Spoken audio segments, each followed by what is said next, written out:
বারে বারে আসবে আর বলবে বাংলায় নাকি সব বাংলাদেশিরা থাকে।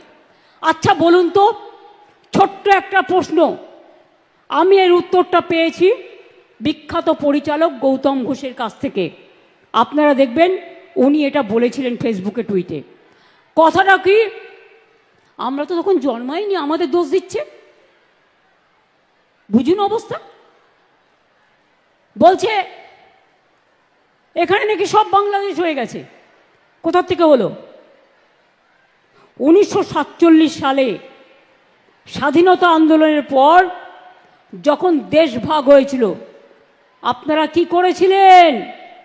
ভারত ভাগ করতে গিয়ে বাংলাকে ভাগ করেছিলেন আর পাঞ্জাবকে ভাগ করেছিলেন।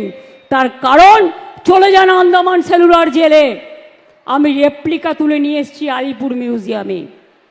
ওখানে যদি সংখ্যাটা দেখেন, দেখবেন 700-র ওপর বাঙালি অ্যারেস্ট ছিল যারা স্বাধীনতা আন্দোলন করেছিল, প্রায় 90%। আর 10% ছিল পাঞ্জাবিরা। ওরা জানতো বাংলাকে ওরা শায়েস্তা করতে পারবে না, বাংলার শক্তির কাছে পারবে না। তাই ওরা কি করেছিল? বাংলাটাকে ভাগ করে দিয়েছিল আর পাঞ্জাবটাকে ভাগ করে দিয়েছিল। পাঞ্জাবের একটা পাকিস্তান আছে, পাঞ্জাবের পাশে যে পাকিস্তান, পাকিস্তানেও একটা পাঞ্জাব আছে, জেনে রাখবেন। কই সে কথা তো বলো না। তাহলে আমাদের পাশে বাংলাদেশ তো আমরা তৈরি করিনি, তোমরা করেছো, তোমাদের প্রপিতামহরা করেছো। আমাদের ভাষা যদি এক হয়, আমরা কি করতে পারি? আমরা কি করতে পারি?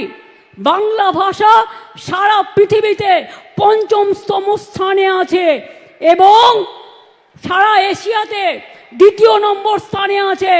Bangla international language.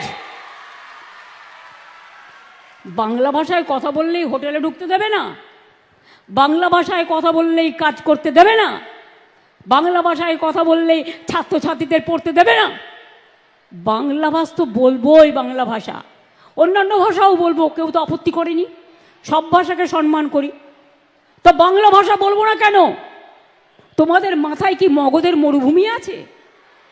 ওদের মাথায় হচ্ছে মগধের মরুভূমি আছে। ওটা হ্যাঁ বলে না, শুধু না বলে।